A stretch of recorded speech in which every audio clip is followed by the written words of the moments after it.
ছবিটা আমার মায়ের লাশ বহনের পারিবারিক গল্পকে কেন্দ্র করে নির্মিত ধারাবাহিক নাটক এটা আমাদেরই গল্প শেষ হতে চলেছে।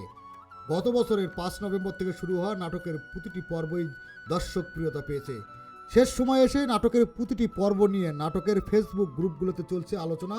অনেক দর্শকও ফেসবুকে নাটকের বিভিন্ন মুহূর্ত নিয়ে পোস্ট দিচ্ছে।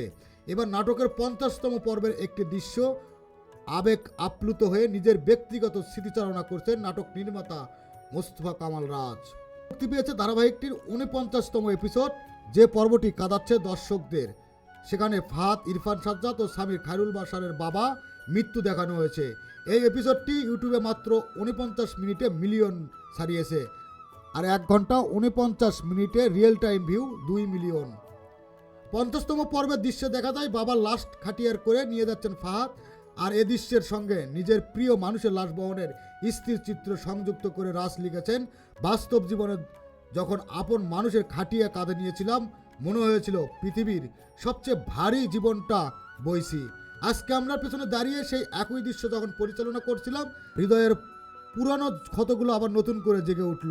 এটা শুধু একটি নাটক নয়, এটা এক সন্তানের পরিবারের প্রতি শেষ বিদায়ের এক টুকরো জীবন যন্ত্রণা।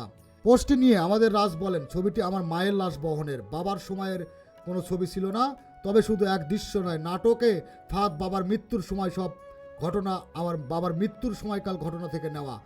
এই সময় বাবার মৃত্যুর পর পরিবারের সত্য আবহ হতে উঠে এসেছে। শুটিংয়ের সময় মনিটরে চোখ রাখা আমার জন্য অনেক কষ্টের ছিল। 52তম এপিসোডে শেষ হবে এটা আমাদেরই গল্প।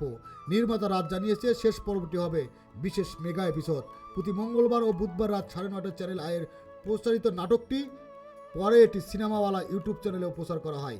দীর্ঘ প্রায় 7 মাসের যাত্রা শেষ, এবার নাটকের সম্প্রচার পর্ব শেষ হচ্ছে। বিভিন্ন বিনোদন নিউজ পেতে চ্যানেলটি সাবস্ক্রাইব করে সাথেই থাকবেন।